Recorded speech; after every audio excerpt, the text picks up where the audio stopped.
अच्छा, so after the first step जो कि हमारा अकाउंटिंग फ्रेमवर्क के अंदर था, रिकॉर्डिंग के अंदर स्पेसिफिकली जो पहला पार्ट हमें कवर अप करना था, that is to make the double entries as soon as a transaction happens. We said कि भाई हमारा अकाउंटिंग फ्रेमवर्क एक्टिवेट हो जाता है, और अकाउंटिंग फ्रेमवर्क एक्टिवेट होता ही जो पहला स्टेप जो बुक कीपर करता है वो डबल एंट्रीज को प्रिपेयर करता है, डबल एंट्रीज को मेंटेन करता है। और हमने डबल एंट्रीज पूरे एक बिजनेस के एक महीने की डबल एंट्रीज को बनाकर देख लिया था। Now we'll move on to see कि जो दूसरा स्टेप है जो कि बुक कीपर को कंप्लीट करना होता है, that is to post the entries into the T accounts. And T accounts are also known as the ledger accounts. T accounts are made in ledgers. तो ये बात में भी आज की क्लास में हम लोग डिस्कशन करेंगे थोड़ी देर में कि भाई लेजर्स कितने किस्म के होते हैं और क्या क्या क्लासिफिकेशन है। But for the time being आपको ये दिमाग में बात याद रखती है कि टी अकाउंट्स किधर बनते हैं। टी अकाउंट्स बनते हैं लेजर्स के अंदर। जस्ट लाइक आपकी जो डबल एंट्रीज है वो बनती हैं बुक्स ऑफ प्राइम एंट्रीज के अंदर। इन दोनों चीजों के डिस्कशन जैसे ही हम लोग डबल एंट्रीज को बनाना और टी अकाउंट्स को बनाना सीख लेंगे, तो हम फिर ये भी देख लेंगे कि भाई बुक्स ऑफ प्राइम एंट्री कितने किस्म की होती हैं और लेजर्स की जो डिफरेंट कैटेगरीज है वो क्या क्या होती है। सो recording of transactions, once the transactions are classified, the next step or the next task is to record the transactions. And recording of transactions is also called as bookkeeping. In order to record the transactions we use the ledger account. पहला step ये था कि भाई आपने double entry बना के transaction को अपने बुक्स ऑफ अकाउंट के अंदर एम्बेड कर दिया, यानी कि आपने उसको पार्ट ऑफ सिस्टम बना दिया। अगर एक ट्रांजेक्शन हो गई है और उसकी डबल एंट्री ही नहीं बनी, तो वो ट्रांजैक्शन अकाउंटिंग फ्रेमवर्क के जो सिस्टम है उसके अंदर इंक्लूडेड नहीं है। लेकिन जैसे ही उस ट्रांजैक्शन की डबल एंट्री बन गई, तो वो ट्रांजैक्शन अब अकाउंटिंग फ्रेमवर्क और अकाउंटिंग सिस्टम के अंदर इंक्लूड हो चुकी है। तो once we have made the double entry, the next task और the next step is to post the entries into the ledger accounts or into the T accounts. So ledgers are usually called T accounts because they are in the shape of a T. क्योंकि इनका shape T जैसा होता है, तो that's why we refer them as T accounts.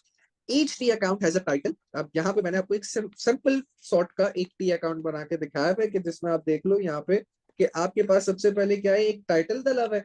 अब account title क्या होगा, अगर आप सेल्स का अकाउंट बना रहे हो तो अकाउंट टाइटल सेल्स का आ जाएगा।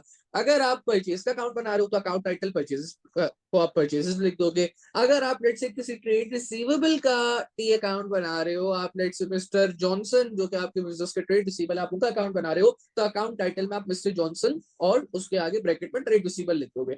सिमिलरली अगर आप किसी अदर पेबल मिस्टर एक्स का टी अकाउंट बना रहे हो, तो आप अकाउंट टाइटल में मिस्टर एक्स और ब्रैकेट पे अदर पेबल लिख दोगे। तो अकाउंट टाइटल डिपेंड करता है कि आप किस ब्रैकेट चीज में का लिखना अकाउंट जरूरी बना है? रहे हो। जिस ब्रैकेट में लिखना बिल्कुल जरूरी नहीं है। ये ब्रैकेट वाली जो मैंने बात की है, ये आपकी अंडरस्टैंडिंग के लिए कि जी, क्योंकि एक जो बंदा होता है ना, एक जो कस्टमर होता है, एक लेट्स से कोई भी हम्म। बंदा, कोई भी कंपनी या कोई भी बंदा जिसका बिजनेस के साथ रिलेशनशिप होगा, तो उसका रिलेशनशिप दो हाथ से हो सकता है। वो दो रीजंस क्या है, वो दो रीजंस ये है कि या तो उसको से देने हैं, या तो वो मेरे बिजनेस का पेबल है ना, he could either be a trade payable और अदर पेबल, या मुझे उससे पैसे मिलने हैं, in which case he could be a trade receivable और अ अदर रिसीवेबल। इसके अलावा अकाउंटिंग के अंदर कोई रिश्ता एग्जिस्ट नहीं करता है।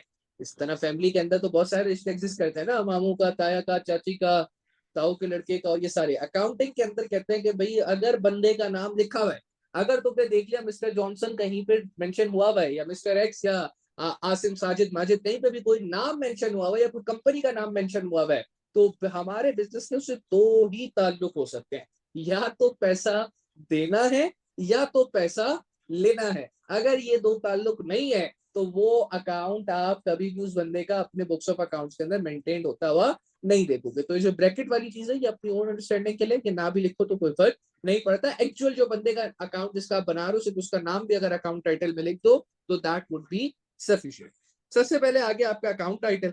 आफ्टर द अकाउंट टाइटल हमने बात करी थी कि अकाउंटिंग के अंदर किसी भी ट्रांजैक्शन को फ्रेमवर्क का पार्ट बनाने के लिए जो हम सिस्टम यूज करते हैं, that is double entry system of book keeping, जिसके अंदर दो साइड्स होती है। First one is the debit side and the second one is the credit side, जिसको हमने डिस्कस भी किया था, which is known as the dual aspect और as the double entry system of book keeping, for every debit there is an equivalent amount of credit. तो similarly आपका जो T account होगा उसके अंदर भी दो साइड्स होंगी। The right side as you can see will be the DR debit side, the left side will be the DR debit side, and the right side will be the CR credit side। तो सबसे पहले तो ये दो चीजें हो गए, account title सबसे ऊपर आ जाएगा, जो लेफ्ट साइड होगी वो डेबिट को रिप्रेजेंट कर रही होगी, जो राइट साइड होगी वो क्रेडिट को रिप्रेजेंट कर रही होगी। देन अकाउंट टाइटल के अंदर डेबिट के कॉलम के नीचे भी आप तीन चीजें लिखोगे। कौन सी तीन चीजें लिखेंगे सर? तीन चीजें आप लिखोगे। तीन चीजों के अंदर आपके पास आएगा सबसे पहले डेट, कि भाई जो ट्रांजेक्शन हुई है उसकी डेट क्या थी। देन दूसरा आपके पास आएगा पर्टिकुलर, कि वो ट्रांजेक्शन होने के पीछे रीजन क्या है।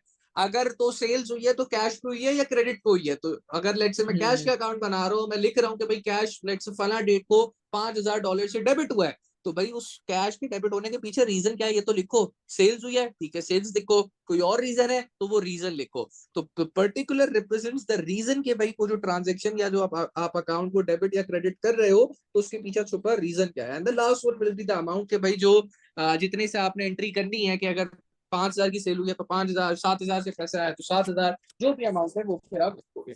Similarly same pattern credit side पे भी फॉलो हो रहा होगा। डेट, पर्टिकुलर, रीजन क्या है भाई, अगर आप एक अकाउंट को क्रेडिट कर रहे हो तो उसका रीजन क्या है, एंड द अमाउंट जिससे आप उसको क्रेडिट कर रहे हो। अच्छा, टी अकाउंट के अंदर ये तीन चीजें हमेशा होंगी, चाहे किसी भी चीज का आप टी अकाउंट बना रहे हो, ये तीन चीजें हमेशा आपको दिखेंगी। So the left hand side is called the debit side, the right hand side is called the credit side. दोनों ही साइड्स पे you will have the date, particular and the amount. अच्छा, अब आगे बढ़ते हैं। ठीक है भाई, टी अकाउंट समझ आ गया। आप सबसे पहले ऊपर account title, left side is debit, right side is credit, तीनों दोनों साइड्स के अंदर डेट, पर्टिकुलर, अमाउंट आएगा। नेक्स्ट चीज जो आपको समझनी है वो ये समझते हैं कि हर अकाउंट का कोई ना कोई ओपनिंग बैलेंस होगा जिसको हम लोग कहते हैं balance B D, which is the balance brought down from the previous month और from the previous year. Let's say अगर कैश का अकाउंट बढ़ रहा है, तो अगर लेट्स से मैं जनवरी के महीने के लिए या फरवरी के महीने के लिए कैश का अकाउंट बना रहा हूं, तो जाहिर सी बात है कुछ ना कुछ कैश पिछले महीने 31 जनवरी, यानी कि जब मैंने जनवरी का एंड किया था, तो उस महीने के एंड पे भी तो बिजनेस के पास कुछ कैश पड़ा हुआ था, जो कि अगले महीने क्या हो जाएगा, इस नए महीने न्यू मंथ के अकाउंट के अंदर ब्रॉट फॉरवर्ड हो जाएगा। यानी कि brought forward as the word suggest कि पिछले टाइम पीरियड से आप इस टाइम पीरियड में कोई चीज लेके आ रहे हो। So in this case the brought forward और ब्रॉट डाउन रिप्रेजेंट्स कि अगर पिछले महीने एक XYZ अमाउंट ऑफ कैश आपके बिजनेस में पड़ा हुआ था, तो वो आप इस महीने की ऑटोमेटिकली वो इसका जो आसानी के लिए समझ लो कि जो पिछले महीने का क्लोजिंग बैलेंस था फॉर XYZ किसी भी चीज के लिए मैं बात करूं, लेट्स से सिंपलिसिटी के लिए कैश के लिए बात करते हैं, तो वो अगले महीने का ओपनिंग बैलेंस हो जाएगा। लेट्स से बिजनेस के पास 31 जनवरी को अगर $5,000 कैश पड़ा हुआ था, तो 1 फरवरी की जो कि इस महीने की ओपनिंग डेट है, इसमें भी बिजनेस के पास 5,000 का ओपनिंग बैलेंस, 5,000 का कैश पड़ा हुआ होगा। So first thing is balance brought down. अच्छा, बैलेंस ब्रॉट डाउन अब आता किस तरफ है? मैंने क्यों क्रेडिट पे मैंने क्यों डेबिट साइड पे लिखा हुआ है, क्रेडिट साइड पे क्यों नहीं लिखा हुआ? तो इट कंप्लीटली डिपेंड्स। आपका बैलेंस बीडी डेबिट पे भी आ सकता है और आपका बैलेंस बीडी क्रेडिट पे भी आ सकता है, डिपेंडिंग अपॉन कि आप अकाउंट किस चीज का प्रिपेयर कर लो। अगर तो आप किसी ऐसी चीज का अकाउंट या किसी ऐसे एलिमेंट का अकाउंट मेंटेन कर रहे हो, जो कि ऑब्वियसली, क्योंकि हर चीज ही हमने पढ़ा था कि it can be identified to also, it can be identified to asset, liability, capital, expense और रेवेन्यू। और अगर तो वो directly asset, liability, capital, expense, revenue में आइडेंटिफाई नहीं करी जा सकती, तो वो किसी ना किसी कॉन्ट्रा, फिर उसको हम कॉन्ट्रा के तरीके से आइडेंटिफाई करेंगे। बट अल्टीमेटली बात घूम फिर के आएगी अल्सर पे। अगर वो कॉन्ट्रा भी है तो वो किसी अल्सर के एलिमेंट का ही कॉन्ट्रा होगा। तो भाई हमने जिन 5 अकाउंटिंग एलिमेंट्स की जो नेचर्स पढ़ी थी, जिसमें हमने पढ़ा था एसेट और एक्सपेंस जो है उसकी नेचर डेबिट होगी, एंड एक्सेप्ट फॉर दैट जो लायबिलिटी और रेवेन्यू और कैपिटल होगा उसकी नेचर क्रेडिट होगी। तो अगर तो एक एलिमेंट, लाइक सर मैं कैश की बात करता हूँ, तो कैश जो है वो बिजनेस के लिए एसेट है और एसेट की नेचर डेबिट होती है। तो अब कैश के अकाउंट का बैलेंस बीडी किस तरफ आएगा? डेबिट साइड पे आएगा, बिकॉज उसकी नेचर डेबिट की है। लेकिन अगर मैं बात करता हूँ रेवेन्यू की, या मैं बात करता हूँ कैपिटल की, या मैं किसी ट्रेड पेबल का, लेट से किसी लाइबिलिटी का अगर अकाउंट मेंटेन कर रहा हूँ, तो क्योंकि इन चीजों की नेचर क्रेडिट की है, तो इनका बैलेंस बीडी भी क्रेडिट साइड पर ही आएगा। So balance BT can come either on the debit side or on the credit side. It completely depends on the nature of that particular item जिसका, या on the nature of that particular element जिसका आप account बना रहे हो, कि क्या वो डेबिट नेचर है उसकी या उसकी नेचर क्रेडिट है। डेबिट नेचर है तो balance BD will be on the debit side, credit nature है तो balance BD will be on the credit side. तो यहाँ पे लिखा हुआ भी है balance BD will always be on the side of the nature of that particular account. Cash है, एसेट है, एसेट की नेचर डेबिट है, बैलेंस बीडी डेबिट पे आएगा। सिमिलरली अगर लेट्स से कैपिटल है, कैपिटल की नेचर क्रेडिट है, बैलेंस बीडी क्रेडिट पे आएगा। कोई ट्रेड रिसीवेबल है, ट्रेड रिसीवेबल एक एसेट है, एसेट की नेचर डेबिट है, अगेन बैलेंस बीडी डेबिट पे आएगा। इन्वेंट्री है, इन्वेंट्री एक एसेट है, एसेट की नेचर डेबिट है, तो बैलेंस बीडी डेबिट पे आएगा। तो ये तो हो गया बैलेंस ब्रॉट डाउन, जो कि आप पिछले महीने से जो आपके महीने के ओपनिंग बैलेंस को, it is also known as opening balance, या आपके इस महीने का जो भी महीना आपका स्टार्ट हुआ उसको ओपनिंग बैलेंस कंसीडर किया जाता है, which is also written as balance BT. फिर इसी महीने का जब मैं क्लोजिंग करूंगा, 1 फरवरी को मैंने ओपनिंग कर दी, बैलेंस बीटी लिख दिया, और फिर ड्यूरिंग द मंथ कुछ ना कुछ ट्रांजेक्शन हुई होंगी, कुछ पैसा आया होगा, कुछ पैसा गया होगा, मल्टीपल ट्रांजेक्शन डेबिट और क्रेडिट साइड पे हुई होगी। तो अब जो मेरा लास्ट स्टेप होगा वो होगा क्लोजिंग बैलेंस लिखना। इस तरीके से मैंने महीने का ओपनिंग बैलेंस लिखा है कि लेट्स से महीने के शुरू में मेरे पास $5000 थे, तो मुझे उसी तरीके से सारी ट्रांजेक्शन को अकाउंटिंग करने के बाद ये भी देखना है कि मेरे पास महीने के आखिरी में कितना कैश पड़ा है। तो लेट्स से मेरे पास महीने के शुरू में 5000 कैश था, मैंने बहुत सारी पेमेंट्स की और मेरे पास रिसीव इतना कैश नहीं हुआ, तो क्वाइट अ पॉसिबिलिटी कि हमारे पास जो क्लोजिंग बैलेंस आ जाए वो $1000 का आ जाए या $2000 का आ जाए, कोई भी एक अमाउंट निकल के आ जाएगी। लेकिन balance CD also known as balance carried down, जो कि उस महीने का क्लोजिंग बैलेंस कंसीडर किया जाता है, वो क्लोजिंग बैलेंस जो है वो हमेशा बैलेंस बीडी के ऑपोजिट आएगा। अगर बैलेंस बीडी डेबिट पे आ गया है तो बैलेंस सीडी क्रेडिट पे आएगा, अगर बैलेंस बीडी क्रेडिट पे आ गया है तो बैलेंस सीडी आपका डेबिट पे आएगा। तो you have to remember this कि बैलेंस बीडी और बैलेंस सीडी ऑपोजिट मैनर में चलते हैं। अगर बैलेंस बीडी डेबिट पे है तो बैलेंस सीडी आपको क्रेडिट पे दिखेगा, अगर बैलेंस बीडी क्रेडिट पे है तो बैलेंस सीडी आपको डेबिट पे दिखेगा। लेकिन सर एक और बात, कैपिटल का भी बैलेंस बीडी हो सकता है? जी बिल्कुल हो सकता है, क्यों नहीं हो सकता। अगर लेट से कैसे? मैंने साल के शुरू में 5 लाख रुपए इन्वेस्ट किए थे, तो भाई लेट से साल के शुरू में कोई अगला नोट जरा पढ़ देता हूँ फिर तुम्हारे सवाल का जवाब देता हूँ। A new business will not have a balance BD. अगर एक नया बिजनेस स्टार्ट हुआ है तो उसके पास तो कोई बैलेंस था ही नहीं ना, वो तो अभी स्टार्ट कर रहा है ना, उसके पास कोई कैश है ना, कोई बैंक में पैसा है ना, उसको ट्रेड रिसीवेबल से कोई बैलेंस है, कुछ भी नहीं है, तो उसकी कोई भी बैलेंस बीडी एग्जिस्ट नहीं करेंगे। लेकिन अगर एक पुराना बिजनेस हो और उस पर ओनर ने लेट से 2 साल पहले 5 लाख रुपए डाले थे, तो कैपिटल का वो हो गया ना, कैपिटल का अकाउंट पर 5 लाख रुपए से चलता आ रहा है कि हर महीने, क्योंकि सेम बैलेंस ही कैरी फॉरवर्ड होता जा रहा है। ओनर ने 5 लाख डाल दिया, अब वो 5 लाख अपनी जगह फिक्स है, गिवन दैट कि ओनर उसमें से कुछ निकाल नहीं रहा और ना ही कुछ अगर एक्स्ट्रा डाल रहा है, तो हर साल या हर महीने उसका बैलेंस भी सेम 5-5 हजार करके आता रहेगा। तो it will again have a balance sheet. ठीक है, अच्छा जी। तो a new business will not have a balance BD, जो कि हमारा जो इवन जो ये वाली एग्जांपल जो हम कर रहे हैं इसके अंदर भी, क्योंकि बिजनेस जस्ट स्टार्ट हुआ है, ओनर ने जस्ट 5000 बैंक में डाले और 2000 कैश में डाल के बिजनेस को स्टार्ट किया है, so this will all the accounts of this business will not have a balance BD. लेकिन अगर एक पुराना बिजनेस चलता आ रहा है तो उसके अकाउंट्स के अंदर बैलेंस बीडी एग्जिस्ट करेगा। देन अब जरा इसको देख लेते हैं कि भाई ये टी अकाउंट बनेगा किस तरीके से। ठीक है, हमें समझ आ गया टी अकाउंट का फॉर्मेट क्या होता है। It will be in the shape of a T, it will have the right side will be the debit, the left side will be the debit side and the right side will be the credit side. दोनों sides के अंदर date होगी, particular होगा, और amount होगी। Date represent करेगी कि किस तारीख को ट्रांजेक्शन हुई है, पर्टिकुलर रिप्रेजेंट करेगा कि रीजन क्या था, और अमाउंट रिप्रेजेंट करेगी कि ट्रांजेक्शन हुई कितने की है। अच्छा जी, तो अब हम सबसे पहले एक हमारा अकाउंट है बैंक का अकाउंट, हम लोग बना के देखते हैं कि बैंक का अकाउंट इस बिजनेस की, जिसकी हमने डबल एंट्रीज करी थी। डबल एंट्री तो पहली रिक्वायरमेंट है ना, क्योंकि मैंने आपको बताया था it's a systemised process. You can't say कि मैं पहले टी अकाउंट बना के बाद में डबल एंट्री बनाऊं। भाई आपको पहले डबल एंट्री बनानी है और उसके बाद ही आपके टी अकाउंट्स बनेंगे। तो now we have the double entries for the business for the whole month. अब हम उस डबल एंट्री को यूज करते हुए जो बिजनेस का बैंक अकाउंट है, बैंक का जो टी सर अकाउंट टी बनेगा ना, अकाउंट डायरेक्टली नहीं बन सकते?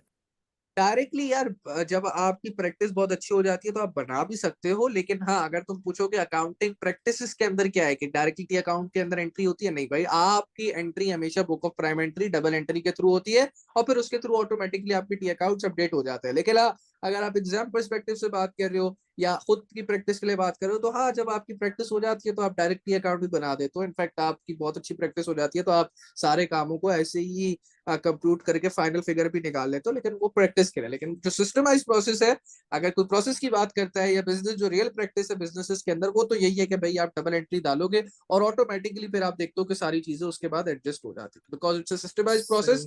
तो होता है क्या है कि मैं स्टार्ट ऑफ द प्रोसेस के अंदर चेंजेस कर दूं तो ऑटोमेटिकली, क्योंकि आगे सारी चीजें कनेक्टेड होती हैं, तो उनके अंदर खुद ब खुद चेंजेस आ जाए। तो अब ये हमारे पास बैंक का टी अकाउंट है, हम लोग बना रहे हैं। देखो बैंक का टाइटल हमने डाल दिया, दोबारा से लिख लेते हैं, बैंक का टाइटल सबसे ऊपर आ जाएगा।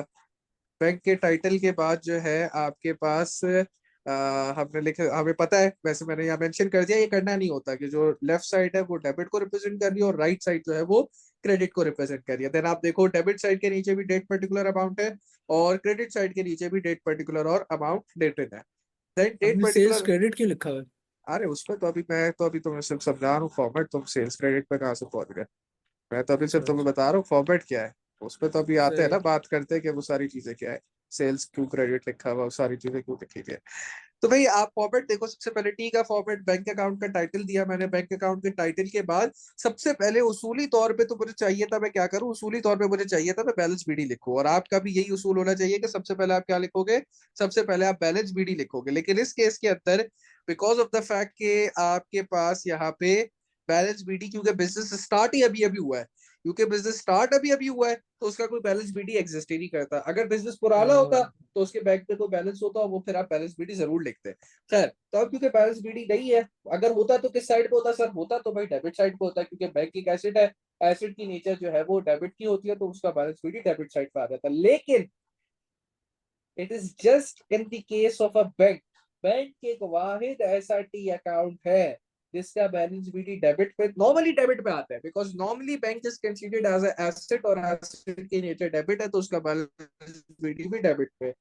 लेकिन अगर हमने जो एक चीज पढ़ी थी बैंक ओवरड्राफ्ट, अगर मैंने बैंक से एक्सेस विड्रॉल ले लिया है, तो अब बैंक वालों को जो मुझे पैसे, क्योंकि अब उनसे मुझे पैसे मिलने नहीं है, मैंने उनको पैसे देने हैं, लौटाने हैं, तो अब बैंक वाले मेरे लिए एक ऑब्लिगेशन बन चुके हैं, तो उनको जितना भी पैसा मुझे देना है दैट इज माई लाइबिलिटी। तो अब सेम बैंक अकाउंट का बैलेंस बीडी, गिवन दैट कि वो बैंक ओवरड्राफ्ट पे चला गया है, तो वो किस तरफ आएगा, उस सेम बैंक का balance BD will be recorded on the credit side. लेकिन नॉर्मली फिलहाल के लिए हम ये कह सकते हैं कि भाई bank because it's an asset, as it has a debit nature, उसका बैलेंस बीडी किधर आएगा, डेबिट साइड पे आएगा। लेकिन अगर ये ओवरड्राफ्ट में चला जाता है, इसको मैं लिख देता हूँ, अगर तो ये चला जाता ओवरड्राफ्ट सर में, आपको ओवरड्राफ्ट लोन की तरह होता है क्या?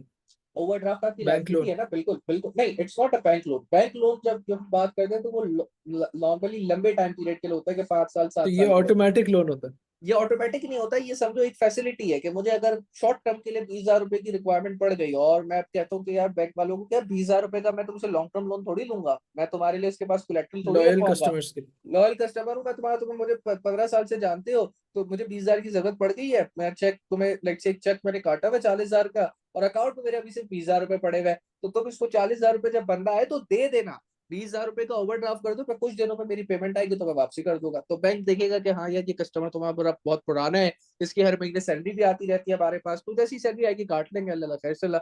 तो बैंक ये फैसिलिटी हमें प्रोवाइड कर देता है। लेकिन जब तक मैं बैंक को उसकी ओवर ड्यू अमाउंट पे नहीं करता, तब तक बैंक वाले मेरे लिए क्या है, लाइबिलिटी है। और अगर उसका बैलेंस बीटी मुझे लिखना होगा, so that would be written on the credit side, because liability की नेचर क्रेडिट होती है, and hence it should be recorded on the credit side. तो यहाँ पे मैं लिख भी देता हूँ कि अगर बैंक ओवरड्राफ्ट होगा आपके पास, अगर बैंक क्या है, ओवरड्राफ्ट है, तो अब आपका जो बैलेंस बीटी है वो क्रेडिट साइड पे आएगा। ये सिर्फ बैंक के लिए है।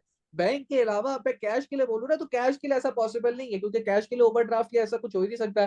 कैश या तो होगा या नहीं होगा, it can not go in negative. लेकिन बैंक के पास, क्योंकि आपके पास ऑप्शन अवेलेबल होता है कि आप ओवरड्राफ्ट फैसिलिटी ले लो, तो बैंक एक ऐसा वाहिद एसेट है which could have a debit balance as well as a credit balance. Credit balance कब तो होगा, जब बैंक लाइबिलिटी ओवरड्राफ्ट भी हो होगा। सकती है? बैंक बिल्कुल भाई ना, अगर ओवरड्राफ्ट हो गया तो लाइबिलिटी भी हो सकती है, और अगर तो उसका लाइबिलिटी हो गई है, अकाउंट नेम, अकाउंट टाइटल क्या सेम लिखेंगे? Same bank same same, overdraft? नहीं नहीं सेम बैंक ही रहेगा आपका, है तो बैंक ही अच्छा। अकाउंट ना भाई। अल्टीमेटली 2-4 दिन बाद वापसी पैसे आ जाने, उस अकाउंट में पॉजिटिव हो जाना है, उसका बैलेंस बीटीपी पे डेबिट साइड पे आ जाना है, तो है बैंक की, उसका अकाउंट टाइटल चेंज नहीं करेंगे, वो है बैंक की, बस उसका बैलेंस बीटी क्रेडिट पे आ जाएगा, विच वुड रिप्रेजेंट कि भाई बैंक क्या हुआ है, बैंक ओवरड्राफ्ट हुआ है। तो अगर आप कोई टी अकाउंट देखो बैंक का जिसमें बैलेंस बीटी क्रेडिट साइड पे आ रहा है, तो आपके दिमाग में फौरन क्लिक करना चाहिए कि भाई ये बैलेंस बीटी क्रेडिट साइड पे इसलिए आ रहा है क्योंकि इस बिजनेस ने बैंक वालों से एक्सेसिव विड्रॉल किया हुआ है, और जितना भी बैलेंस बीडी यहाँ पे लिखा हुआ है, it represents the excessive withdrawal जो कि बिजनेस ने कर लिया, और बिजनेस ने ये अमाउंट बैंक वालों को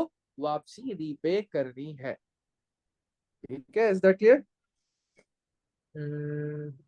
सर मुझे समझ नहीं आ रहा कि अगर बैलेंस बीडी क्रेडिट साइड पे लिखा है तो वो कैसे हम्म, रिप्रेजेंट कर रहा है कि बैंक ओवरड्राफ्ट। क्योंकि भाई आपके पास बैंक क्या होता है, बैंक नॉर्मली आपके लिए एसेट है। अगर एक एसेट है तो उसकी नीचे डेबिट होती है, तो उसका बैलेंस बीडी किस हाँ, तरफ आना चाहिए, बैलेंस बीडी डेबिट की तरफ आना चाहिए। डेबिट।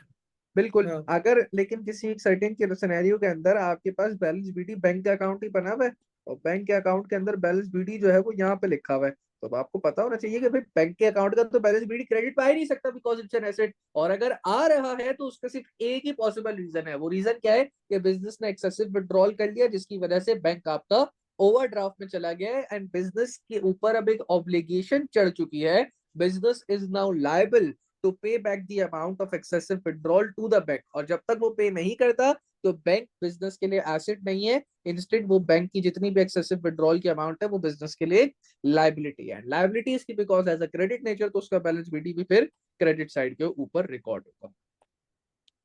अच्छा। ठीक है, क्लियर हुई है बात? मतलब बैंक अकाउंट जो है वो टेम्पोरेली लाइबिलिटी बन जाएगा बन सकता है, ऐसे।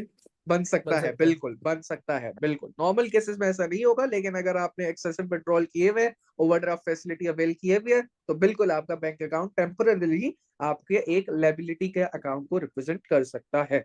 बिल्कुल सही तो कहा हम आपने। बाकी ट्रांजैक्शंस भी लाइबिलिटी के हिसाब से नहीं नहीं, करेंगे। बाकी ट्रांजेक्शन तो अभी आप सीख लोगे ना कि बाकी ट्रांजेक्शन के रीजन क्या है। भाई बाकी ट्रांजेक्शन तो बहुत सिंपल है ना, पैसा आ रहा है तो डेबिट साइड पे रिकॉर्ड करो, बैंक के अंदर पैसा बैंक से जा रहा है तो क्रेडिट साइड पे रिकॉर्ड करो, बिकॉज बैंक के अंदर पैसा आ रहा है तो एसेट बढ़ रहा है। If asset is increasing then it should be recorded on the debit side. If the asset is अच्छा। decreasing then the asset should be recorded on the then the entry should be made on the credit side. तो बाकी transaction तो simple है, बाकी transaction पे कुछ impact नहीं पड़ेगा। It's just the balance BD जो कि आपका चेंज हो जाएगा। ठीक हो गया? सही है। अच्छा, तो अब हम जरा इसको देख लेते हैं कि हमारे पास जो ड्यूरिंग द ईयर ट्रांजेक्शन हुई है वो हुई कैसे। अब देखो, आप समझो बाकी जो तुम कहते हो बाकी ट्रांजेक्शन का कैसे होगी। बाकी ट्रांजेक्शन तो बहुत सिंपल है। तुमने दिमाग में क्या रखना है, तुमने दिमाग में रखना है मैं अकाउंट बना रहा हूँ किसका, बैंक का, and bank hmm. Is an asset for the business. तो अगर कोई भी ट्रांजेक्शन जिसकी डबल एंट्री की वजह से बैंक का अकाउंट डेबिट हो रहा है, so that should be written on the debit side of the T account of the bank. और अगर किसी भी वजह से बैंक का अकाउंट डबल एंट्री के वक्त क्रेडिट हो रहा है, जो कि ऑब्वियसली पैसा जा रहा होगा इसी वजह से हो रहा होगा, तो बैंक का टी अकाउंट को भी आप क्या करा दोगे, क्रेडिट करा दोगे। और उसका जो भी रीजन है वो आप पर्टिकुलर के नीचे लिख दोगे। जैसे कि सर किस तरीके से, अब देखो 1 जनवरी को अब सिर्फ अगर डबल एंट्री देखी जाए तो बैंक में $5,000 आया है। बैंक में $5,000 क्यों आया है, क्योंकि ओनर ने कैपिटल इंट्रोड्यूस किया है। अब बैंक डेबिट हो रहा है 5,000 से, तो जो मैं टी अकाउंट बनाऊंगा बैंक का, तो उस पर भी देखो मैंने बैंक को 5,000 से क्या कर दिया, बैंक को 5,000 से मैंने 1 जनवरी को डेबिट कर दिया। और आपके रीजन जो पर्टिकुलर के नीचे जो रीजन लिखा, वो रीजन क्या लिखा, वो रीजन में मैंने कैपिटल लिखा कि भाई क्योंकि बिजनेस ने, क्योंकि ओनर ने बिजनेस के अंदर कैपिटल इंट्रोड्यूस कराया है बैंक के अंदर, तो इस वजह से हाँ, आपका जो बैंक का अकाउंट है वो क्या हो रहा है, वो डेबिट हो रहा है। डेट लिखी, रीजन लिखा, और जितने अमाउंट से वो डेबिट हो रहा था उतने अमाउंट से उसको डेबिट कर दिया। सिमिलरली ठीक अगर है। एक और ट्रांजेक्शन देखें, तो आप 2 जनवरी में तो देखो बैंक इन्वॉल्व ही नहीं है, कैश एक सेपरेट अकाउंट बनेगा, तो कैश को आप बैंक से कंसीडर नहीं करोगे, कैश का एक सेपरेट अकाउंट है। उसके बाद आपका बैंक 6 जनवरी को इन्वॉल्व हो रहा है। 6 जनवरी को क्या हो रहा है, बैंक दोबारा से डेबिट हो रहा है। लेकिन अब डेबिट होने का रीजन कुछ और है। अब डेबिट होने का रीजन यह है कि क्योंकि आपने गुड्स बेचे और रेवेन्यू कमाया है, और किसी कस्टमर ने आपको बैंक के अंदर जो है चेक दे के पेमेंट किया है या ट्रांसफर करके पेमेंट करी है, तो अब जो आपका बैंक अकाउंट तो अभी भी डेबिट हो रहा है, क्योंकि एसेट बढ़ रहा है, एसेट बढ़ रहा है, तो आपने बैंक को डेबिट ही करना है, तो उसका टी अकाउंट भी डेबिट होगा। लेकिन जो पर्टिकुलर के अंदर रीजन आएगा आशीष, वो रीजन में अब मैं क्या लिखूंगा, रीजन के अंदर अब मैं रेवेन्यू लिख दूंगा। तो ये देखें 6 जनवरी को आपका बैंक अकाउंट दोबारा से देख रहे हो ना, ये लेफ्ट साइड डेबिट साइड है, तो लेफ्ट साइड के कॉलम के अंदर जितनी भी एंट्रीज आ रही है, they are representing debit entries for the bank account, के बैंक इतनी इतनी अमाउंट से डेबिट होता जा रहा है। तो आप देखो पहली एंट्री हम्म। में भी बैंक 5,000 से डेबिट हुआ था, तो टी अकाउंट के अंदर भी उसको डेबिट साइड पे 5,000 से रिकॉर्ड कर दिया। दूसरी जो 6 जनवरी की एंट्री है उसमें भी बैंक 1,500 से डेबिट हो रहा था, तो 6 जनवरी की एंट्री में भी उसको 1,500 से डेबिट कर दिया। लेकिन जो रीजन था वो अब बदल गया, पहली वाली जनवरी के ट्रांजेक्शन में वो कैपिटल था, 6 जनवरी की ट्रांजेक्शन के अंदर वो सेल्स की वजह से डेबिट हो रहा है, तो मैंने सेल लिख दिया। इसी तरीके से अगर आगे जाए, तो 7 जनवरी को दोबारा से बैंक इन्वॉल्व हो रहा है, मैंने मशीनरी खरीदी है चेक के थ्रू पेमेंट करके, और इसकी वजह से जो मेरा बैंक है वो 2,500 से क्रेडिट हो रहा है, क्योंकि पैसा जा रहा है, जाहिर सी बात है, तो बैंक क्रेडिट हो रहा है, बिकॉज बीइंग एन एसेट अगर वो कम हो रहा है तो उसको क्रेडिट ही होना है। तो अब मैं अकाउंट के अंदर भी, टी अकाउंट के अंदर भी बैंक को क्या करूंगा, 2,500 से, देखो ये कौन सी साइड है, जो राइट हैंड साइड है वो that represents credit side for the business, उसको मैं क्या करूंगा 2500 से क्रेडिट कर दूंगा 7 जनवरी। और पर्टिकुलर में क्या लिखूंगा, क्योंकि मशीनरी खरीदने की वजह से ये बैंक अकाउंट क्रेडिट हो रहा है, पैसा जा रहा है, तो इस वजह से मैंने पर्टिकुलर के अंदर मशीनरी लिख दिया। देन उसके बाद देखते हैं बैंक कब इन्वॉल्व हुआ है। 7 जनवरी के बाद आपका बैंक इन्वॉल्व हुआ है 9 जनवरी को। और 9 जनवरी को क्या हुआ, आपने अगेन बैंक से पैसा गया है। बैंक से पैसा क्यों गया है, क्योंकि आपने रेंट पे कर दिया। रेंट कितने का पे कर दिया आपने, $1200 का रेंट पे कर दिया। तो बैंक 1200 से हाँ क्रेडिट हो रहा है, लेकिन रीजन क्या होगा, रीजन अब आपका रेंट होगा, क्योंकि रेंट पे किया है, इस वजह से बैंक क्या हो रहा है, इस वजह से बैंक आपका क्रेडिट हो रहा है कितने से, 1200 से। 1200। देन इसी तरीके से आपके पास 18 जनवरी की जो ट्रांजैक्शन है, तो 18 जनवरी की ट्रांजैक्शन के अंदर भी आपके पास बैंक क्या हो रहा है, क्रेडिट हो रहा है। कितने से हो रहा है देख लेते हैं भाई। 18 जनवरी को आपका bank transfer 700 from bank account to cash account. तो बैंक अकाउंट से पैसा निकल के आपने कैश अकाउंट में डाल दिया। तो क्योंकि कैश बढ़ रहा है और इस वजह से बैंक कब हो रहा है, तो यहाँ पे $700 से मैं अगेन बैंक के अकाउंट को क्या कर दूंगा, क्रेडिट कर दूंगा। और जो रीजन लिखूंगा वो रीजन क्या होगा, रीजन कैश अकाउंट होगा, क्योंकि कैश अकाउंट में पैसा डाला है, इस वजह से आपका बैंक अकाउंट कम हो रहा है। बैंक अकाउंट को आपने क्रेडिट कर दिया कितने से, $700 से, because of cash. Then similarly 28 जनवरी को दोबारा से बैंक इन्वॉल्व हो रहा है। देख लेते हैं, अच्छा देखते हुए जाने हैं। ये तो वहां पे क्योंकि बना हुआ है तो मुझे पता है। अब दोबारा इसके बाद 16 के बाद डायरेक्टली 18 को बैंक इन्वॉल्व हो रहा है। 18 के बाद डायरेक्टली 26 को बैंक इन्वॉल्व हो रहा है। लेकिन आपने 20 जनवरी वाली ट्रांजेक्शन भी देखनी है। अब देख के पता चल रहा है कि भाई बैंक की इन्वॉल्वमेंट नहीं है। 25 जनवरी की भी देख के पता चल रहा है बैंक की कोई इन्वॉल्वमेंट नहीं है। 28 जनवरी की जब मैं देख रहा हूँ, तो 28 जनवरी में हाँ मुझे पता चल रहा है कि बैंक क्रेडिट हो रहा है कितने से, $1000 से, क्योंकि मैंने एक्स लिमिटेड को, जो मेरा अदर पेबल था, उसकी सर पेमेंट तुम किया है। डबल एंट्री में सिर्फ बैंक अकाउंट नेम लिखते हैं बस। बैंक अकाउंट ने मतलब, मतलब जो अकाउंट टाइटल है वो लिखते हैं और फिर बताते हैं कि क्या अमाउंट है और क्रेडिट है हाँ डेबिट है। हाँ हाँ, डबल एंट्री के अंदर ना, बिल्कुल जो और फिर चीज टी जिसको हम अकाउंट बनाते हैं तो फिर डिटेल भी लिखते हैं स्पेसिफिक वो क्या है नहीं, डी अकाउंट में रीजन। भी आप वही तो लिख रहे हो। आप रीजन में क्या लिख रहे हो, मैं रीजन में ऑपोजिट साइड ही तो लिख रहा हूँ। लेट से मैंने अगर यहाँ पे बैंक को $1000 से क्रेडिट हो रहा है, तो टी अकाउंट में बैंक के टी अकाउंट को क्रेडिट करूंगा।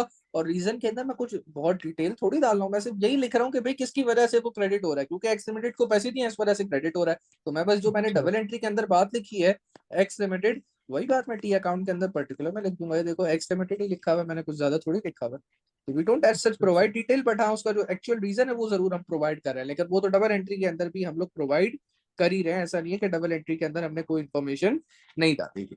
तो क्योंकि 28 जनवरी को एक्स लिमिटेड को $1000 पे किए थे, तो बैंक अकाउंट क्रेडिट हो रहा था, तो टी अकाउंट के अंदर भी उसको क्रेडिट कर दिया बैंक का जब बना रहे थे। किसकी वजह से, एक्स लिमिटेड की वजह से। तो पर्टिकुलर के अंदर हमने एक्स लिमिटेड को रिकॉर्ड कर दिया। हम्म। देन उसके बाद देखते हैं फिर 28 जनवरी के बाद कब बैंक इन्वॉल्व हुआ है। 28 जनवरी के बाद बैंक 30 को इन्वॉल्व हुआ है। 30 जनवरी को क्योंकि ओनर ने जो ड्राइंग की थी, $500 उसने बैंक से निकाले थे। तो $500 क्योंकि बैंक से निकालना है, तो बैंक अगेन क्रेडिट हो रहा है कितने से, 500 से। किसकी वजह से क्रेडिट हो रहा है, ड्रॉइंग्स की वजह से। तो अगेन मैंने देखो यहाँ पे $500 से बैंक को क्रेडिट कर दिया। लेकिन इस दफा जो रीजन है, वो रीजन क्या है, इस दफा जो रीजन है वो ड्रॉइंग्स है। 28 जनवरी को आपके ड्रॉइंग्स की वजह से, 28 जनवरी को आपकी ड्रॉइंग्स की वजह से 500 से आपका बैंक अकाउंट क्या हो रहा है, क्रेडिट हो रहा है। क्यों क्रेडिट हो रहा है, क्योंकि आपने 500 की ड्रॉइंग्स जो है वो, जो ओनर ने 500 की ड्रॉइंग बिजनेस के बैंक अकाउंट से करी है। तो बिजनेस के बैंक अकाउंट से तो पैसा जा रहा है, जा रहा है, तो हमने उसको क्रेडिट कर दिया। किस वजह से जा रहा है, क्योंकि ओनर ने ड्रॉइंग की है, इस वजह से जा रहा है। देन हम्म। 30 जनवरी के बाद 31 जनवरी की जो दो ट्रांजेक्शन थी, उसमें कहीं पे भी बैंक इन्वॉल्व नहीं हो रहा। आप यहाँ पे क्लियरली देख सकते हो, दोनों ही ट्रांजेक्शन के अंदर बैंक इन्वॉल्व नहीं। तो नहीं है तो कोई बात नहीं, फिर हम उसको टी अकाउंट में भी नहीं डालेंगे। लास्ट स्टेप क्या है, अब ये देखो। अब जो तुम्हारा सवाल था ना, बाकी ट्रांजेक्शन कैसी होगी, तो बाकी ट्रांजेक्शन में तो फर्क ही नहीं पड़ा। अगर तुम देखो, अगर ये लेट से बैलेंस बीटी ओवरड्राफ्ट भी होता तो भी फर्क नहीं पड़ रहा था। लेकिन जो अब लास्ट स्टेप है, जरा लास्ट स्टेप ये, चलो मैं रिमूव कर देता हूँ ताकि तुम्हें सही से समझा सके। लास्ट स्टेप अब क्या है, वंस यू हैव रिकॉर्डेड और once you have posted all the transactions for a particular month in the T account, आपने सारी ट्रांजेक्शंस को पोस्ट कर दिया है उस महीने की किधर, टी अकाउंट के अंदर। What would be the next step. तो नेक्स्ट सर स्टेप जो, heavier of the two sides मतलब। वो मैं बता रहा हूँ ना, आने तो दो, मुझे उस बात पे अभी अच्छा यही अच्छा। बात करनी है, इसमें मिटा दो, ये तो हम्म। मिटा दिया मैंने और बोला। तो भाई अब जो लास्ट स्टेप है आपके पास, once you have posted all the transactions from the double entries, or once you have posted all the transactions from the double entries into the ledgers or into the T accounts, अब bank से related जितनी भी transactions थी during the month, वो सारी की सारी bank के टी अकाउंट के अंदर हमने पोस्ट कर दी है। पोस्ट करने के बाद जो लास्ट काम होता है हमारा, that is to bring down the balance, और जिसको हम लोग कहते हैं ब्रॉड डाउन। बैलेंस करना। नहीं वो तो मतलब हाँ बिल्कुल ब्रॉड डाउन भी उसके अंदर आएगा, लेकिन ये पूरा प्रोसेस है, इसके अंदर 2-3 स्टेप्स आपने करने होता है। वन सारी ट्रांजेक्शन आपके पास हो गई ना, तो आपने सबसे पहले क्या करना है, आपने सबसे पहले डेबिट साइड का टोटल लेना है। तो मैंने देखो डेबिट साइड का टोटल लिया 5,000 प्लस 1,500, टोटल डेबिट कितना हो गया 6,500। तो ये मैंने अपनी आसानी के लिए, ये वर्किंग नहीं है, ये मुझे दिखाना नहीं है, मैंने अपनी आसानी के लिए छोटा सा 6,500 ऊपर लिख लिया कि भाई डेबिट का टोटल है 6,500। देन क्रेडिट का टोटल करना है, तो जरा कैलकुलेटर है तो कर भी लो क्रेडिट का टोटल, और मुझे बताओ कितना आ रहा है, 2,500 plus 1,200 plus 700 plus 1,000 plus 500, it will be coming up as 59 into. तो मैंने टोटल क्रेडिट का लिख लिया कि भाई टोटल जो क्रेडिट का आ रहा है वो कितना आ रहा है, टोटल क्रेडिट का आ रहा है 59। ये मैंने अपनी फिफ्टी रफ नाइन वर्किंग के हंड्रेड अंदर, हाँ। ये मैंने रफ वर्किंग में काम किया है, ये मैंने कोई टी अकाउंट के अंदर काम नहीं किया। अगर टी अकाउंट बनाने का आया था तो मैंने टी अकाउंट बनाते वक्त ये काम नहीं किया, मैंने अपनी रफ वर्किंग के लिए बोला कि भाई डेबिट का टोटल कितना आ रहा है, क्रेडिट का टोटल कितना आ रहा है। ये हर अकाउंट के ठीक लिए है। सेम रहेगा, ये हर अकाउंट के लिए सेम रहेगा। हर अकाउंट की जब मैंने सारी ट्रांजेक्शन पोस्ट कर ली है, उसके बाद जब मैं बैलेंसिंग करने बैठूंगा, तो बैलेंसिंग करने के लिए मुझे यही काम करना है कि मैंने देखना है कि भाई डेबिट का टोटल कितना, क्रेडिट का टोटल कितना। अब क्लियरली पता चल रहा है कि भाई जो डेबिट का टोटल है वो क्रेडिट के टोटल से ज्यादा है। डेबिट का टोटल 6,500 है, क्रेडिट का टोटल 5,900 है। तो अब जो तुमने बात पूछी थी ना sir heavier of the to side क्या है, तो heavier of the to side पता चल रहा है कि भाई डेबिट साइड जो है वो डेबिट और क्रेडिट साइड को अगर कंपेयर करा जाए, तो heavier of the two sides turn out to be the debit side, क्योंकि डेबिट साइड का जो टोटल बैलेंस आ रहा है वो क्रेडिट साइड के टोटल बैलेंस से ज्यादा। तो अब हम्म। इसका करेंगे क्या, अब इसका करेंगे ये कि जो heavier of the two sides का बैलेंस है ना, इस heavier of the two sides के बैलेंस को 6,500 को यहाँ भी लिखूंगा, यहाँ भी लिखूंगा, और डबल लाइन, ये है heavier of the two sides जो आपने दोनों साइड्स पे लिखा है।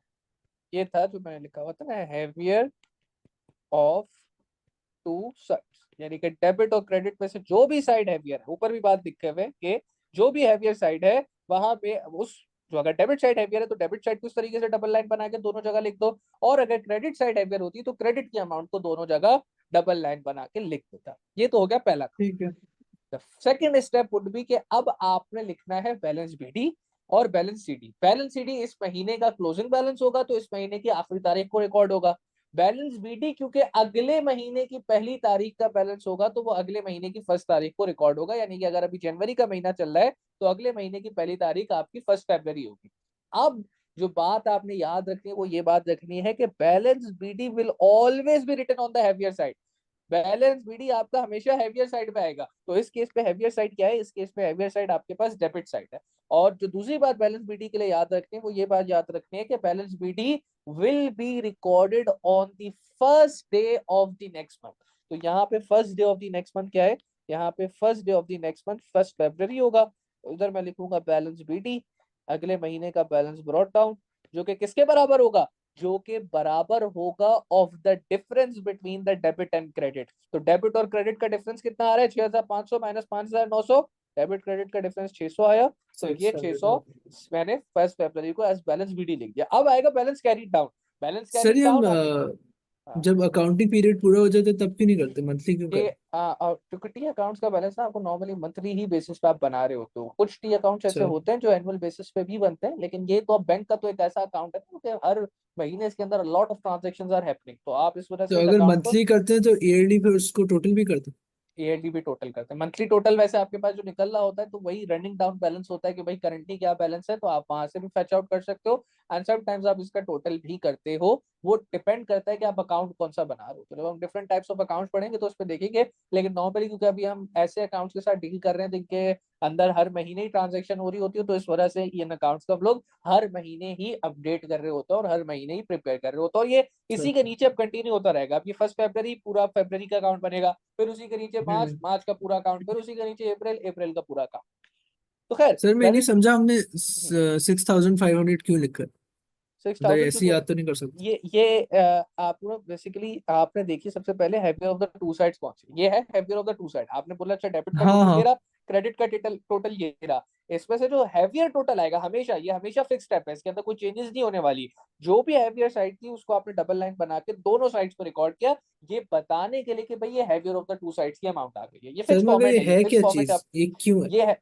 ये क्यों है भाई? देखो, सबसे पहले तो फॉर्मेट का पार्ट है, और फॉर्मेट का पार्ट होने के अंदर आप इसमें ये बताना चाह रहे हो कि आपके पास जो दोनों बैलेंसेस थे, डेबिट का और क्रेडिट का, उसमें से जो हैवियर बैलेंस है आप उसकी वैल्यूएशन रिप्रेजेंट करने के लिए 6500 को यहाँ पे रिकॉर्ड करो। क्योंकि ये जो 600 है ना, ये तो आपका नेट बैलेंस है कि भाई नेट आपके पास अब इतना पैसा बचे जो कि अगले महीने ब्रॉड फॉरवर्ड हो गया, या इस महीने का क्लोजिंग बैलेंस जो है वो 600 था, तो अगले महीने का ओपनिंग 600 हो गया। लेकिन जो ओवरऑल बिजनेस के अच्छा। अंदर ड्यूरिंग द मंथ पैसा आया है, वो कितना पैसा आया है? वो 6500 आया है। तो इस वजह से आपने 6500 को दोनों साइड पे डबल लाइन बनाकर रिप्रेजेंट किया, विच represents the heavier of two sides. ये हमेशा हर टी अकाउंट के अंदर फिक्स है, इसके अंदर कोई चेंजेस नहीं आने वाली। तो ठीक है। 6500 देन जो रेवेन्यू। लास्ट स्टेप है, नहीं नहीं, रेवेन्यू कहाँ से होगा बेटा? रेवेन्यू तो सेल्स ऑफ गुड्स होती है ना, ये आपने सेल थोड़ी करी है, ये तो आपका टोटल इनफ्लो है। अब जरूरी थोड़ी है कि टोटल इनफ्लो सिर्फ सेल्स की वजह से आया हो। यहाँ पे देखो ना, जो टोटल बैंक के अंदर पैसा आ रहा है 5000 वो कैपिटल की वजह से आ रहा है, और 1500 वो आ रहे हैं सेल्स की वजह से, तो उसको मैं रेवेन्यू नहीं कह सकता।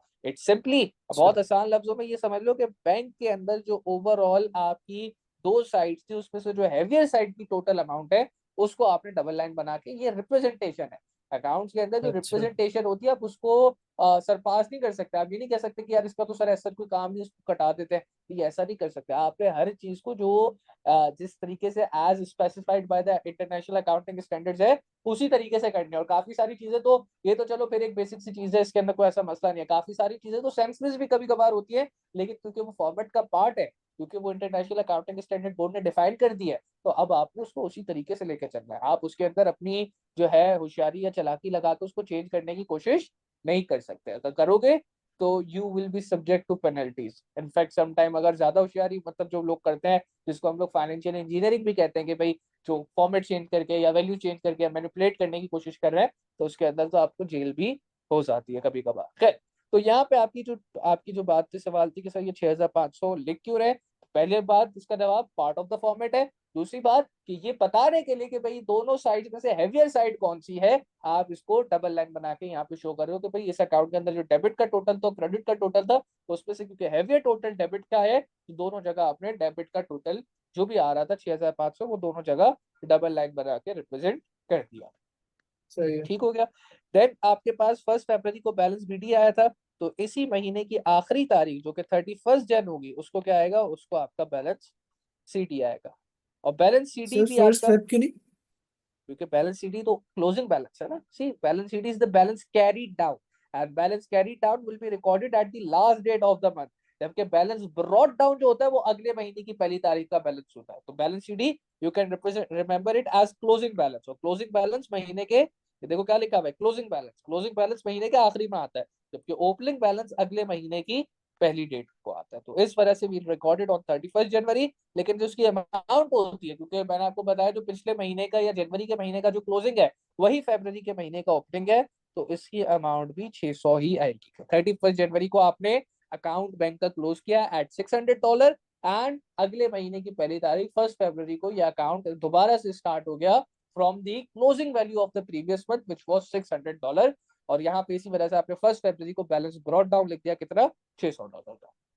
सर तो हम ये टोटल से 600 माइनस करें तो 5900 क्यों आ टोटल से, रहा है?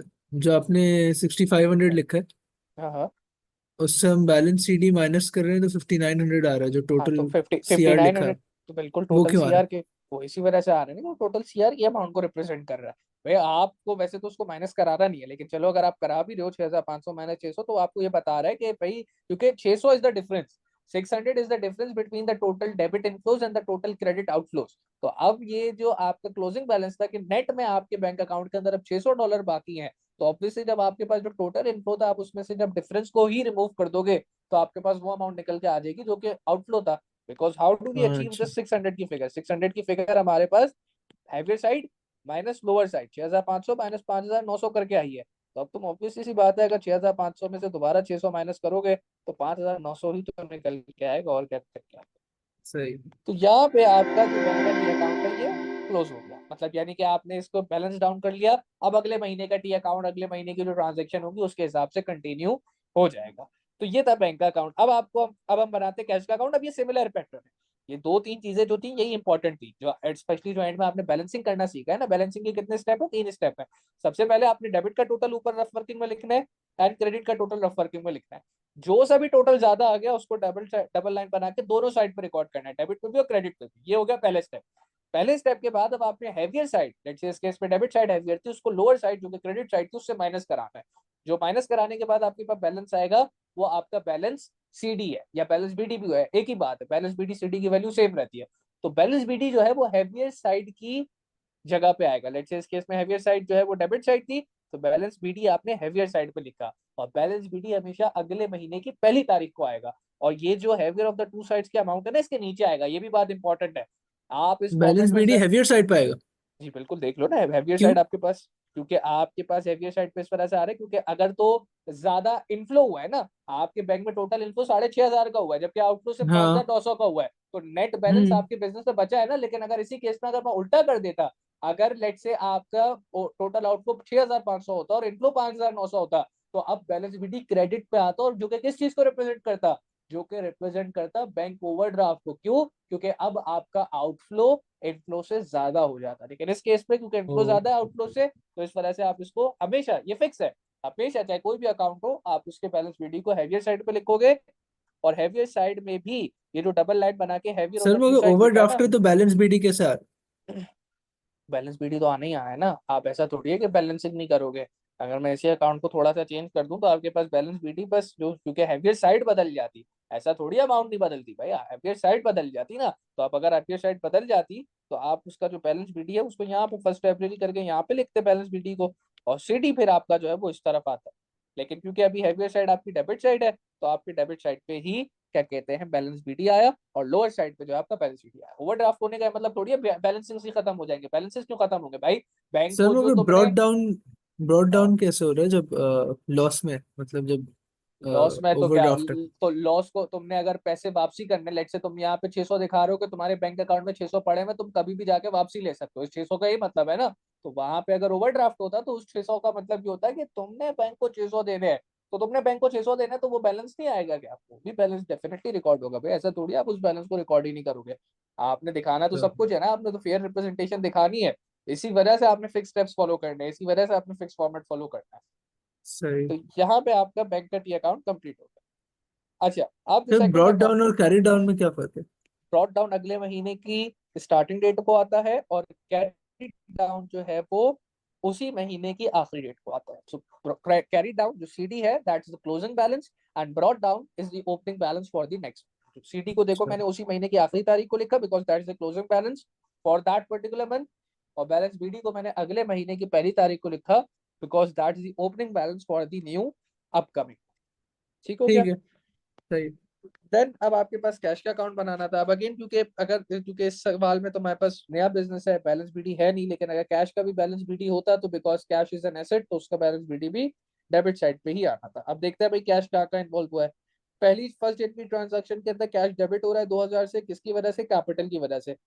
कैपिटल की वजह क्यों है? क्योंकि कैपिटल यहाँ पे लिखा हुआ है ना, क्रेडिट साइड पे लिखा हुआ है, तो whatever is on the other side would be the ultimate reason for that transaction to happening.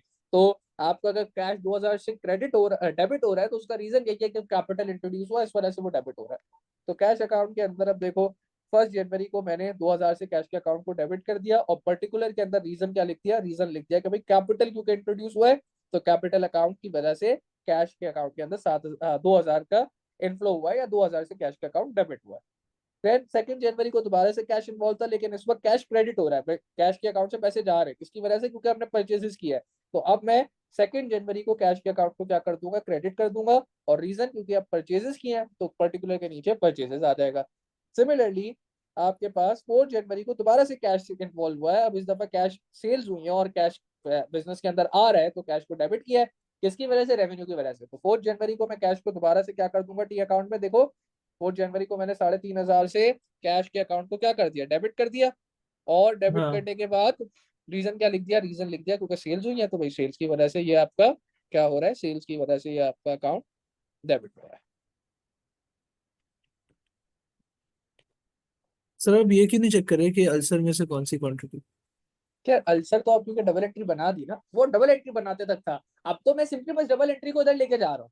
अब तो मेरा कोई काम अच्छा। ही नहीं रहा ना। अब मैं क्या, अब तो भाई अगर मैंने यहाँ पे सब चेक कर लिया है, मुझे यहाँ पे, मैं तुम्हें याद हो तो सारी चीजें चेक कर रहा था कि मैं, अच्छा कैश, कैश एक एसेट है, एसेट बढ़ रहा है, एसेट बढ़ता है तो डेबिट होता है, तो जनाब कैश को डेबिट कर दो। और क्योंकि रेवेन्यू, रेवेन्यू की नेचर क्रेडिट होती है, रेवेन्यू भी बढ़ रहा है तो रेवेन्यू को क्रेडिट कर दो। लेकिन अब तो डबल एंट्री बन गई है। नाउ जो अब मेरा काम है वो सिर्फ इस डबल एंट्री को टी अकाउंट में ले जाके पोस्ट कर देने का है। That's why I keep repeating the word posting. Double entry बन गई, बस अब उसको ले जाके जैसी डबल एंट्री बनी है वहां पोस्ट कर दो। कैश जहाँ डेबिट हो रहा है अच्छा। उसको डेबिट साइड पे टी अकाउंट पे लिखो, कैश जहाँ क्रेडिट हो रहा है उसको ले जाके कैश के टी अकाउंट के अंदर क्रेडिट साइड पे रिकॉर्ड कर दो। बस दैट इज इट। अच्छा। दिमाग लगाने की जो जरूरत थी वो डबल एंट्री में लगा लिया। सही है। सिमिलरली अब आपका कैश सेवन्थ को इन्वॉल्व नहीं हो रहा, नाइन्थ को भी इन्वॉल्व नहीं हो रहा, टेंथ को कैश दोबारा से क्रेडिट हो रहा है $500 से, तो टी अकाउंट में भी $500 से इसको क्रेडिट कर दूंगा। और पर्टिकुलर में क्या आ जाएगा, पर्टिकुलर में यूटिलिटी बिल्स आ जाएगा। तो ये देखो, यूटिलिटी बिल्स आ गया, पर्टिकुलर में अमाउंट कितनी आ गई, $500 आ गई। किस डेट को, 10 जनवरी को। ठीक है, फिर इसके बाद दस ठीक है। जनवरी के बाद देखते हैं, 13 जनवरी को दोबारा से कैश रिसीव हुआ है, $900 आया है। तो कैश को, क्योंकि कैश बिजनेस में आ रहा है, 900 से डेबिट किया हुआ है हमने, किस वजह से आ रहा है, रेंट रिसीव हुआ है। तो अगेन 13 जनवरी को कैश का अकाउंट डेबिट हो जाएगा, कितने से, 900 से। और रीजन क्या आ जाएगा, रीजन आ जाएगा रेंट रिसीव। देन हम्म। 13 के बाद 15 को कैश इन्वॉल्व नहीं है, 18 को दोबारा कैश बढ़ रहा है, कितने से, 700 से। क्यों बढ़ रहा है, क्योंकि बैंक से पैसा निकाल के कैश अकाउंट में डाला है। तो कैश क्योंकि डेबिट हो रहा है तो टी अकाउंट में भी इसको डेबिट साइड पे 700 से लिख दूंगा। किसकी वजह से बढ़ रहा है, क्योंकि बैंक से पैसा निकाला है, तो बैंक को मैं reason as a particular record कर दूंगा। हम्म। 18 के बाद आपका 20 को इन्वॉल्व नहीं हो रहा कैश, 25 को भी नहीं हो रहा, 28 को भी नहीं हो रहा, 30 को हो रहा है कैश 300 से क्रेडिट हो रहा है। किसकी वजह से, ड्रॉइंग की वजह से। तो कैश के टी अकाउंट में भी इसको 300 से क्रेडिट कर दूंगा। और पर्टिकुलर के अंदर क्या लिख दूंगा, पर्टिकुलर के अंदर ड्रॉइंग्स लिख दूंगा। तो ये हो गया क्या, ये हो गया पहला स्टेप। पहला स्टेप क्या है, पहला स्टेप है भाई क्या, आपने सारी जो क्या कहते हैं ट्रांजेक्शन है जो कि आपकी इनकी डबल एंट्री बनाई हुई थी उनको आपने पोस्ट कर दिया। ठीक है, किधर पोस्ट कर दिया, कैश के टी अकाउंट के अंदर। What would be my next step Ashir, अब नेक्स्ट स्टेप अगेन वही सिमिलर, बैलेंसिंग करनी है। सारी ट्रांजेक्शन पोस्ट हो गई है तो बैलेंसिंग करनी है। अब पहला स्टेप मुझे बताओ क्या होगा, what would be the first step. ऊपर वाला भी तुम्हारे लिए बड़ा करके रख देता अच्छा, हूँ कि कैश में कोई ओवरड्राफ्ट हो नहीं सकता है ना? कैश में तो ओवरड्राफ्ट हो सकता है, तो उसका तो बैलेंस बीटी अगर आएगा तो भी तो बैलेंस हमेशा बीडी डेबिट में, लेफ्ट पे ही आएगा और वो नीचे आएगा। बिल्कुल डेबिट पे ही आएगा हमेशा। लेकिन still you have to apply the same steps, you have to still apply the same steps जो बैंक के लिए पड़ा। हम्म। ऐसा नहीं है कि स्टेप भी बदल जाएंगे। तो पहला स्टेप क्या था बैंक के लिए, टोटल जो है वो डेबिट का ज्यादा। बिल्कुल। तो कितना डेबिट का टोटल आ रहा है, डेबिट का टोटल कितना आ रहा 8100। है, 8100 आ गया, ठीक है। और फिर क्रेडिट का टोटल कितना आ रहा है, 2800।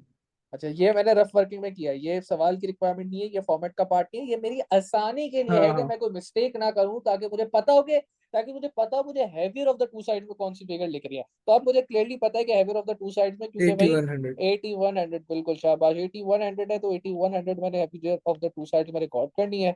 8100 आ गया, ये पहला स्टेप हो गया। ठीक है, after the first step next step क्या होगा, बैलेंस बीडी रिकॉर्ड करना है। बैलेंस बीडी किधर रिकॉर्ड होगा, बैलेंस बीडी अगले महीने की पहली तारीख को हैवियर साइड फर्स्ट पे फेब। रिकॉर्ड होगा। So what is the heavier side in this case Ashir, debit और क्रेडिट। डेबिट।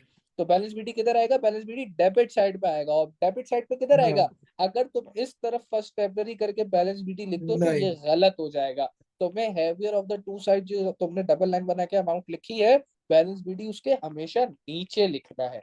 हम्म। तो फर्स्ट फेब्रवरी को बैलेंस बीटी आ जाएगा। और बैलेंस बीटी कैसे आएगा, डिफरेंस लेंगे डेबिट और बैलेंस क्रेडिट बीडी का। 5300। शाबाश, 5300। और बैलेंस सीडी किधर, यहाँ लिख दो बैलेंस सीडी, ठीक होगा। 31 जनवरी बैलेंस नहीं, सीडी यहाँ गलत हो जाएगा। आपने ऊपर जो हो। Heavier of the two sides लिखी है उसके एक कॉलम एटलीस्ट आपने ऊपर लिखना है। तो ये आपका आ जाएगा भाई बैलेंस सीडी महीने की आखिरी तारीख को। हम्म।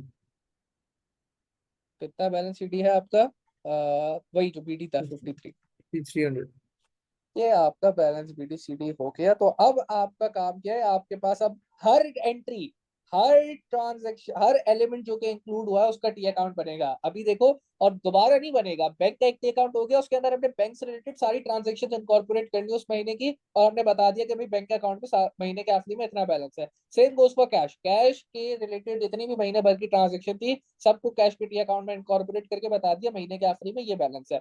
अब अगला टी अकाउंट किसका बनेगा, देखो अगला टी अकाउंट बनेगा कैपिटल का, कैपिटल के बाद परचेजेस का। अब कैश अगर दोबारा रिपीट हो रहा है तो उसका ये मतलब नहीं है कैश का दोबारा अकाउंट बनेगा, भाई ये वाली ट्रांजेक्शन भी कैश की जो आपने कैश का टी अकाउंट बनाया है उसमें इनकॉर्पोरेट कर लिया है।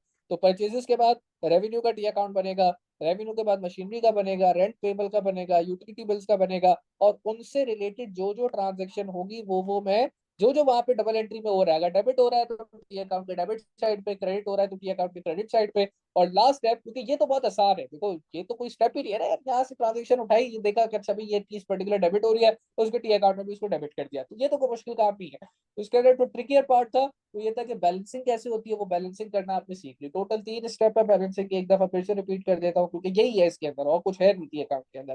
क्या स्टेप है अभी बैलेंसिंग के अंदर? पहला step, you have to check debit का टोटल, क्रेडिट का total as your rough working हो गई। अगर डेबिट का टोटल आया तो डबल लाइन बना के जो भी heavier of the two sides है उसको डेबिट के नीचे भी कॉलम के अंदर डबल लाइन बना के, और क्रेडिट के कॉलम के नीचे भी डबल लाइन बना के रिकॉर्ड कर दिया। वंस ये पहला स्टेप हो गया, heavier of the to side, इसको हम क्या कहते हैं, मैंने लिखा हुआ है यहाँ पे, इसको हम कहते हैं heavier of the two sides. Heavier of the two sides आपने रिकॉर्ड कर ली। उसके बाद अब आपने बैलेंस बीडी रिकॉर्ड करना है। Balance BD will always be recorded on the heavier side, और हैवियर साइड में भी वो अगले महीने की पहली तारीख को आएगा, और heavier of the two sides के नीचे आएगा। ये नहीं कि आपने heavier of the two sides के ऊपर रिकॉर्ड कर दिया या उसके साथ रिकॉर्ड कर दिया, कहानी गलत हो जाएगी। तो बैलेंस बीडी के लिए दो बातें याद रखनी है, balance BD will be recorded on the heavier side, और हैवियर साइड के अंदर भी जो heavier of the two sides की अमाउंट आपने डबल लाइन बना के लिखी थी उसके नीचे आएगा, और it will be recorded on the very first day of the next month. And similarly जो आपका बैलेंस सीडी है वो आपका लोअर साइड पे आएगा, और लोअर साइड के अंदर भी heavier of the two sides की ऊपर वाली जगह, ऊपर वाले कॉलम में आएगा, and it will be recorded on the last day of the month. तो ये 3 बातें हैं। सर तो हाँ, हाँ, तो ये हम इन 3, सबके बैलेंसेस से करते क्या?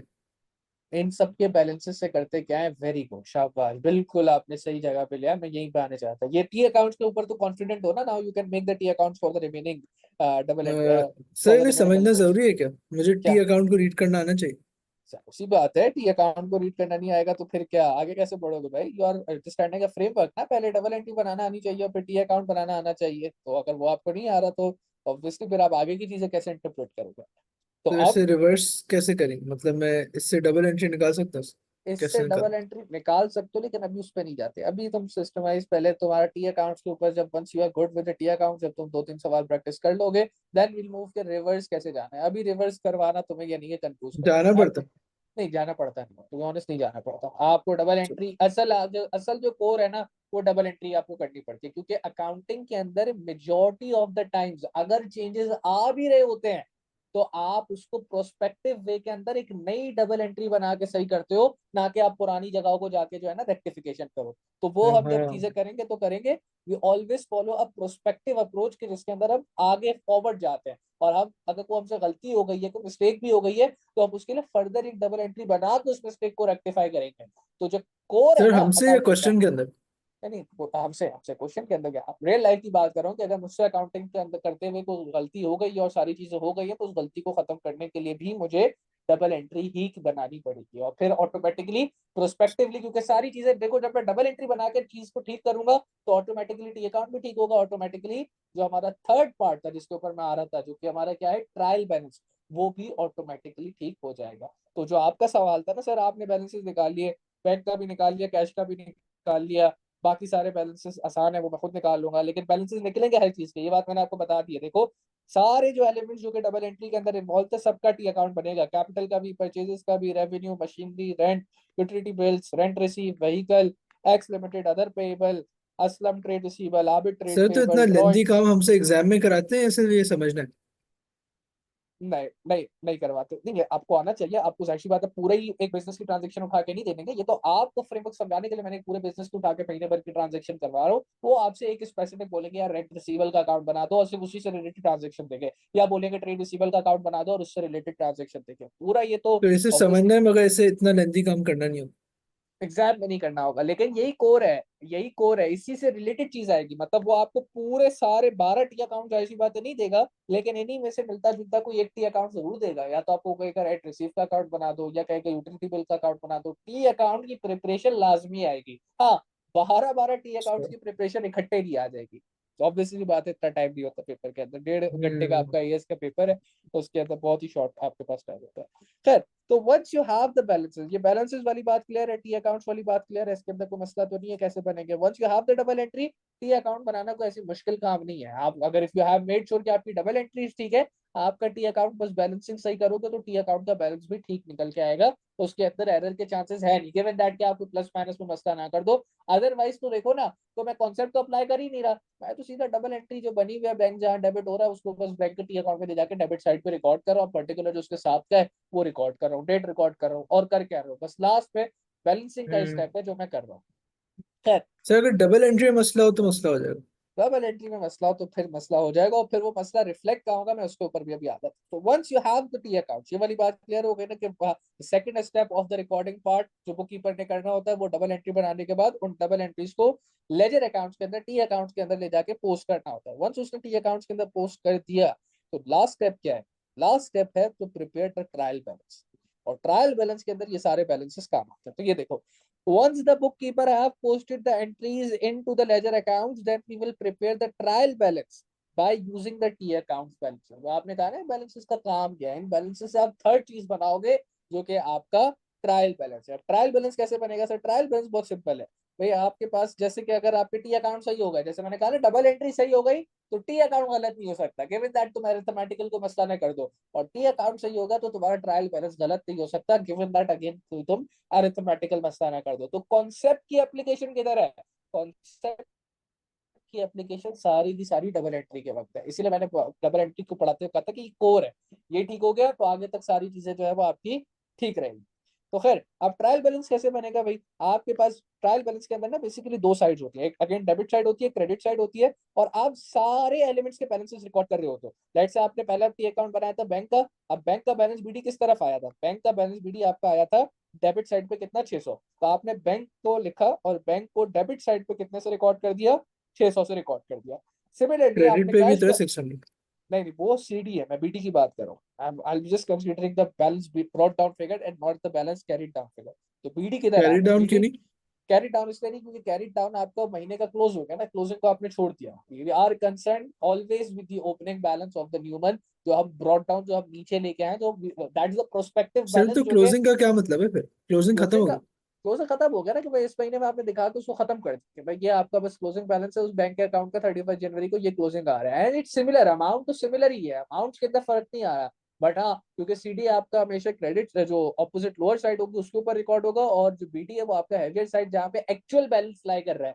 If you look out at the actual balance, किधर लाई कर रहा है वो? क्रेडिट पे थोड़ी लाई कर रहा है। अगर तुम 600 बैंक क्रेडिट लिखो तो उसका तो मतलब है तुम ओवरड्राफ्ट दिखा रहे हो। यहाँ पे तो ओवरड्राफ्ट जो थोड़ी है बैंक। BD 600 है वो यूज हो सकता है, और जो CD है वो खत्म हो गई?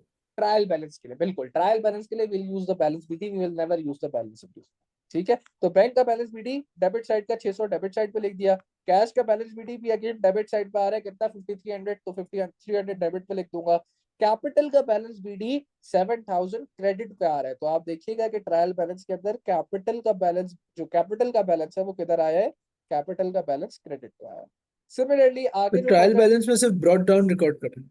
सिर्फ ब्रॉड डाउन रिकॉर्ड कर रहा है। और ब्रॉड डाउन अगर डेबिट पे आ रहा है तो जो ब्रॉड डाउन की डेबिट वाली अमाउंट है वो डेबिट पे रिकॉर्ड कर रहे हैं, अगर ब्रॉड डाउन क्रेडिट पे आ रहा है तो जो ब्रॉड डाउन की क्रेडिट की अमाउंट है वो क्रेडिट पे रिकॉर्ड कर, बिल्कुल ऐसे ही। सिमिलरली अब आगे देखो, आगे आपने परचेज का अकाउंट बनाया, परचेज के अकाउंट के अंदर आपके पास जो बैलेंस बीडी था वो 2600 था, अगेन डेबिट पे आ रहा है तो डेबिट पे रिकॉर्ड करूंगा। रेवेन्यू सेल्स का बैलेंस बीडी क्रेडिट पे 6100 आ रहा है, तो आप यहाँ पे 6100 क्रेडिट के ऊपर रिकॉर्ड करोगे। देख लो यहाँ पे रेवेन्यू 6100 क्रेडिट पे आ गया, परचेसेस 2600 डेबिट पे आ गया। तो जस्ट लाइक जहाँ पे बैलेंस बीडी आ रहा है और जो भी उसकी अमाउंट है, डेबिट पे आ रहा है तो डेबिट पे, क्रेडिट पे आ रहा है तो क्रेडिट पे, जो भी अमाउंट है वो रिकॉर्ड करी। Final end of the story क्या होगा sir? Once you have recorded all the T accounts balances in the trial balance, जो कि मैंने आपको बता दिया कि सीधे सीधा you will look at the balance BD. Debit पे आ रहा है तो डेबिट साइड कॉलम पे लिखो, क्रेडिट पे आ रहा है तो क्रेडिट कॉलम पे लिखो बैलेंस बीडी की फिगर को। The last step would be कि आप जब डेबिट का टोटल करो, once you have written all the debits, देखो सारे एलिमेंट्स थे, आपके जो भी बैलेंस थे, जिधर जिधर भी आ रहे थे, डेबिट पे आए थे तो डेबिट पर, क्रेडिट पे आ रहे थे तो क्रेडिट पे, जब मैंने रिकॉर्ड कर लिए, तो final step of the story should be कि आपका जो डेबिट का टोटल आया है, which you can C in this case, जो कि 14,600 आ रहा है, और जो क्रेडिट का टोटल आ रहा है जो कि अगेन 14,600 आ रहा है, it should be equal. If they don't get equal to each other, इसका मतलब ये हो जाएगा कि आपने कोई ना कोई मसला कर दिया है, आपसे कोई ना कोई गलती हो गई है, और वो गलती को फिर फिर ठीक तो ये किया सारा जाता है। वापस फिक्स नहीं हो सकता। बिल्कुल हो सकता है, क्यों नहीं हो सकता, ऐसा थोड़ी है कि कैसे हो है सकता? बुक की, वो तो फिर एक अलग पूरा टॉपिक है यहाँ पे, एरर्स एंड सस्पेंस अकाउंट है टॉपिक नंबर 5, कि भाई अगर आपसे ड्यूरिंग द प्रोसेस कोई गलती हो जाए, कोई मसला हो जाए, कोई चीज लिखना भूल जाओ, कोई चीज गलत लिख लो, तो फिर उसको ठीक कैसे करेंगे। लेकिन फिलहाल के लिए तो अभी आप सीख रहे हो कि बनेगा कैसे, आप बनेगा बनाना सीख लोगे तो फिर आप ये देखोगे कि भाई अच्छा गलती होगी तो गलती कैसे ठीक हो सकती है। तो that is a separate topic, अभी हम उस पर नहीं जा रहे। अभी तक जो बात हुई है, now we are deal with the recording step. Accounting framework के अंदर एक बहुत बड़ा जो पहला स्टेप होता है, that is to make the double entries T accounts and trial balance. वो स्टेप कॉन्सेप्चुअली आज जो है हमारा कंप्लीट हो गया है। तो यहां तक कोई इशू है तो आप बताएं।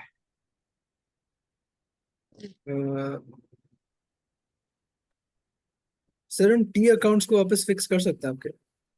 जी जी बिल्कुल कर सकते हैं।